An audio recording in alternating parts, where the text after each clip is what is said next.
İlk YouTube videomu çekiyorum. Hayırlı olsun. Aslında güne dolma yaparak başladım. Sarma sardım falan filan. Çok hamaratım. Fakat annem dedi ki, kızım dedi, o sarmaları dedi yıkadın mı sen bakayım dedi. O dedi zehir gibi tuzludur dedi. Ben ne bileyim konserve temizdir diye hiç düşünmemişim. Velhasıl kelam sarmaları öyle sardık. Artık yoğurtla yiyeceğiz yani. Bugün böyle bir de çekim yaptım havalı havalı. Böyle sardım onları falan.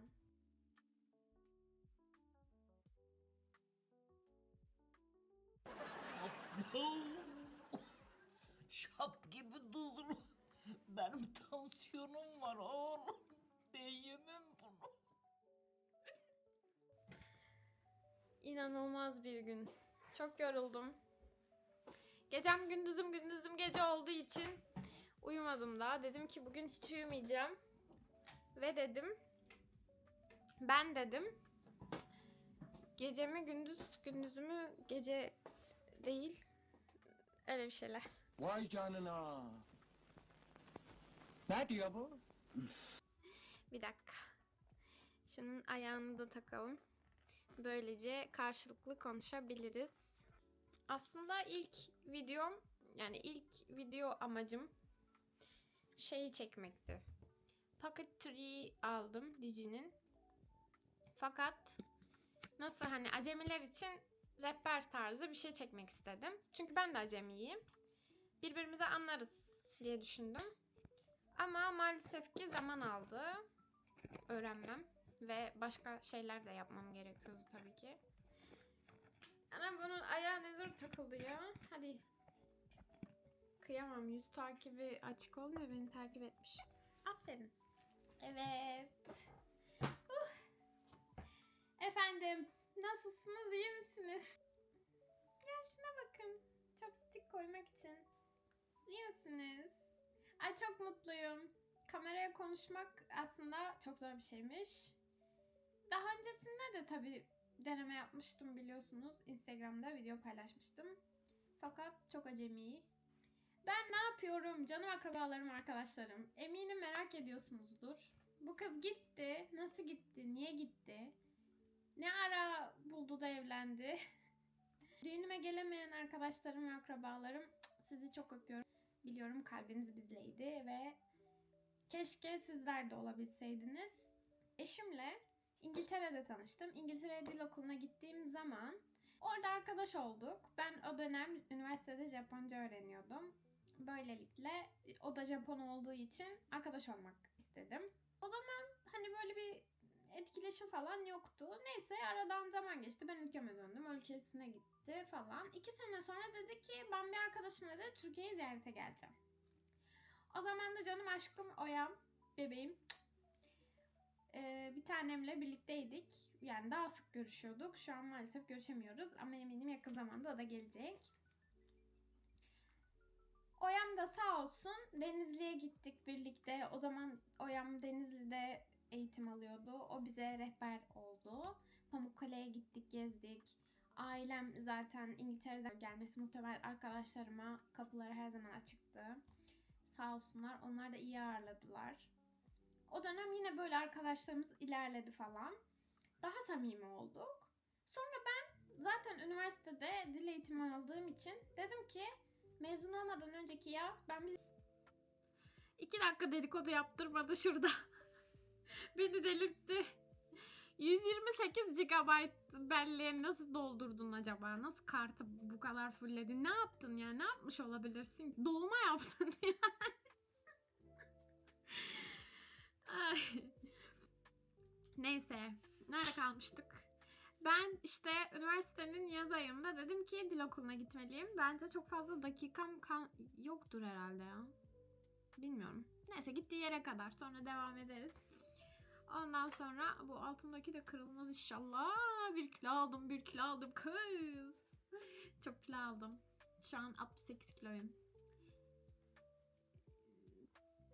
Yapacak bir şey yok. 69 da olabilir. Görmeyin. Biri orada görmeyin siz. Ondan sonra işte gittim Japonya'ya. 3 ay dil okulu. Dil okulu süresince de tabii ki iletişimde olabileceğim tek arkadaşım yine Takumi'ydi.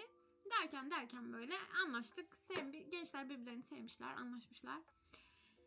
Neyse ben tabii ülkeme geri döndüm. Uzun mesafe ilişki başladı. Ondan sonra uzun mesafe ilişkiden kazanan telefonlanca korona bizi vurdu. Ay korona. Neyse. Aferin Kur'an. Al koy. Kime teyze gel bakayım buraya gel. Dik oyna. Gel. Hadi bakalım. Alçak korona. 2 sene sürdü. Japonya kapılarını bir kapattı. O kapatış. Açmadı. Ben ne işe girebildim? Dedim ki bugün açar yarın açar. Bugün açar yarın açar. Ne bir şey yapabildim. Zaten malumunuz korona dönemi. Hiçbirimiz bir şey yapamadık. Ondan sonra cuma. Öleceğiz mi kalacağız mı belli değil. Ne olduğu belli değil zaten. Bizi aşıladılar şey gibi. Dedik ki tıbba inancımız tam bizim. Bilim ordusuyuz biz falan diye. Yedik 3 tane aşıyı. Doğrulamadık sonra. Oraları neyse geçelim. Ondan sonra cuma. Ama bu 3 aşı olmamın sebebi de niye 3. Yani seni 3.'de durduran neydi falan diye. Japonya'ya girebilmem garanti olsun diye, olur da kapıyı açarlarsa kesin isteyecekler dedim yani. Bunu garanti olabilmesi için de ben oldum. Olabildiğim kadar aşı oldum. O dönem işte biliyorsunuz Türk çift buldu diye hepimiz aşılandık. Vaccinated too. Devlet meselesine dönmüştü. Ama neyse çok uzattım orayı. Derken bunlar kapıyı bir anda açtılar. Ben hemen ilk sıradan koşarak girdim. Ama ne uğraştık o dönem. Neler yazıyoruz, devletlere yazıyoruz, oralara yazıyoruz, buralara yazıyoruz. Aman tanrım, yazıyoruz da yazıyoruz. Ama sadece ben değil, hani ben ne yani alt tarafı hani erkek arkadaşım dil okuluna gideceğim falan filan. Ama orada aileler bilmem neler falan da girememişti. Baya kötü olmuştu. 2 sene millet çoluğunu çocuğunu göremedi. Alçak hükümet falan diyormuşum. Demiyorum. Ondan sonra işte bir sene ben burada dil okulunda kaldım. Orada da görüşmelerimiz, buluşmalarımız devam etti. Ondan sonra cuma ben ne yaptım? Bir sene öğrenci olarak geldim. Öğrenci vizesiyle geldim. Bu arada bu konuya da değinmek istiyorum. Daha detaylı anlatırım bu okul mevzusunu ama dil okuluna gelecekseniz kesinlikle ve kesinlikle temel Japonca öğrenin. Çünkü derste sadece Japonca konuşuyorlar. Bu aklınızda bulunsun. Ben yarı zamanlı olarak çalıştım zaten. Hani o dönemde 1 TL 5 liraydı falan. Zordu yani. 1 TL 5 liraydı ne ya? 100 Japon yeni 5 TL miydi? Galiba öyle miydi? Öyleydi. Yapamadım. Şu an yapamadım. Bakayım ona. Neyse işte yani anlayacağınız TL ile geçinilemeyecek bir durumdaydı ve ben part time çalıştım. Bunları daha detaylı merak eden olursa anlatırım. Hani gelmek isteyen varsa veya biz oraya nasıl gideceğiz, iş bulabilir miyiz, ne yaparız, oraya gelmek istiyorum, Japonla evlenmek istiyorum falan diyen varsa. Yani izdivaç programı yapmıyoruz burada kardeşim. Ben size nereden bulayım? Siz bulacaksınız. Sonra yol yöntemi bize anlatacağız. Bakın bana. Gittim İngiltere'lerde buldum. Ondan sonra işte velhasıl kelam. Sonra ne oldu? Sonra deprem oldu arkadaşlar. Hatta biz artık buluşmalarımız tamam anlaştık ettik. Ne yapalım? Biz öğrenci vizesiyle olmayacak. Ne yapmamız lazım? Evlenmemiz lazım. Hani en azından nikah olmalı ki ben burada kalabileyim. Döndü artık. Ciddileşti olay. Fakat Adana'da büyük bir deprem oldu. O ses neydi ya? Çok korktum. Neyse. Ondan sonra bu 6. dakika oldu, inşallah bitmez. Ben ne diyordum ya? Ne çok konuşuyorum ben ya. Konuştuğumu da hatırlamıyorum. Bir şey diyordum. Dur. Ben 12. Evlenmemiz gerekiyor falan dedik. Deprem oldu.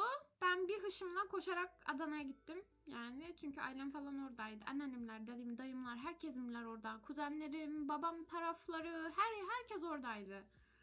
Ve ben annemler de oraya gidince duramadım yani. Dedim hiçbir şey yapabileceğimden değil aslında. O an insan ne yapacağını bilemiyor ve panik oluyor yani.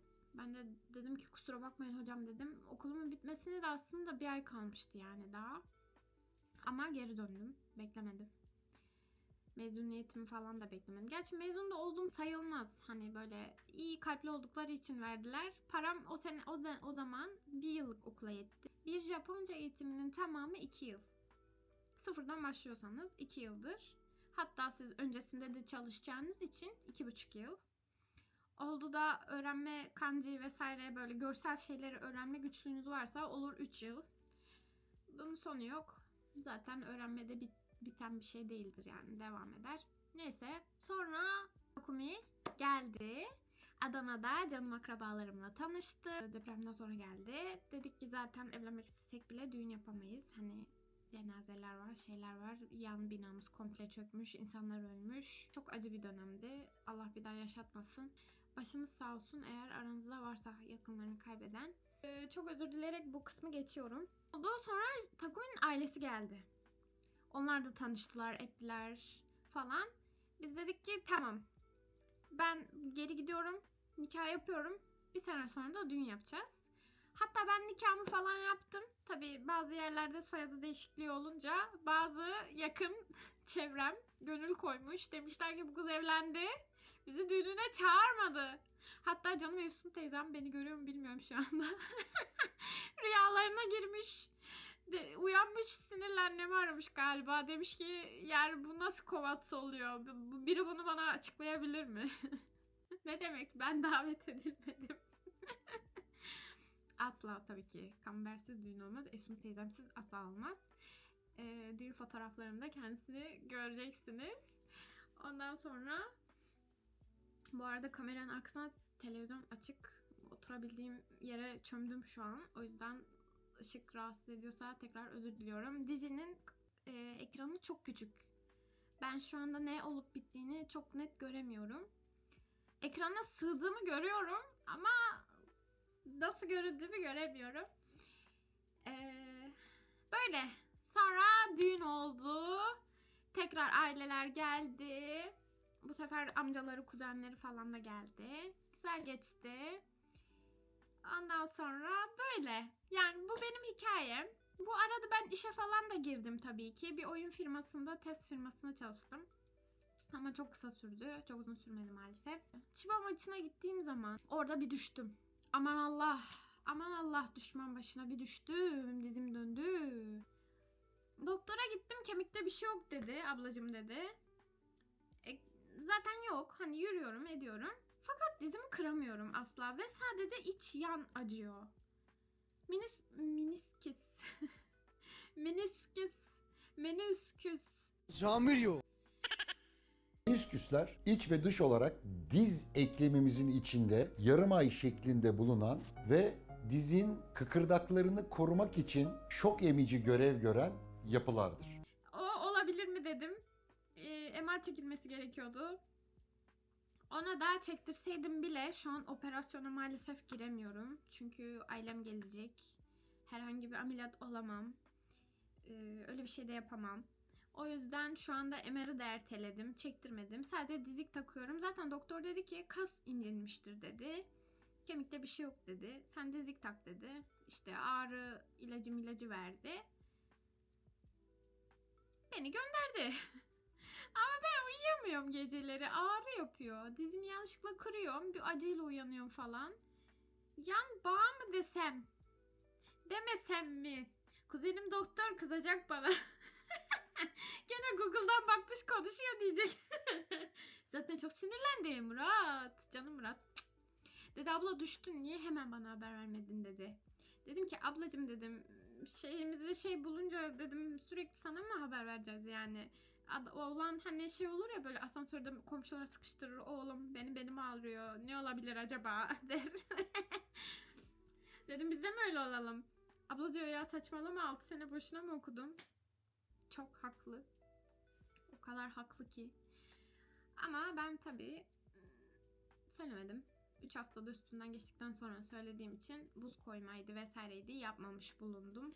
Öyle olunca da şimdi acısını çekiyorum. Umarım yakın zamanda iyileşir.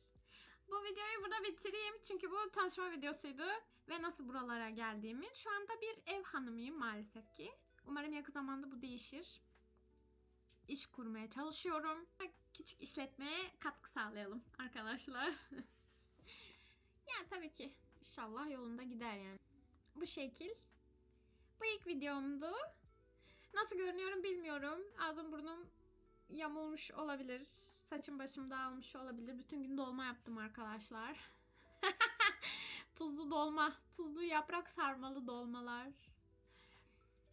Evet efendim bu kadardı. Hayat hikayemi de anlattığıma göre suçluysam ettiysek affola diyorum ve bir sonraki videoda görüşmek üzere. Hoşçakalın.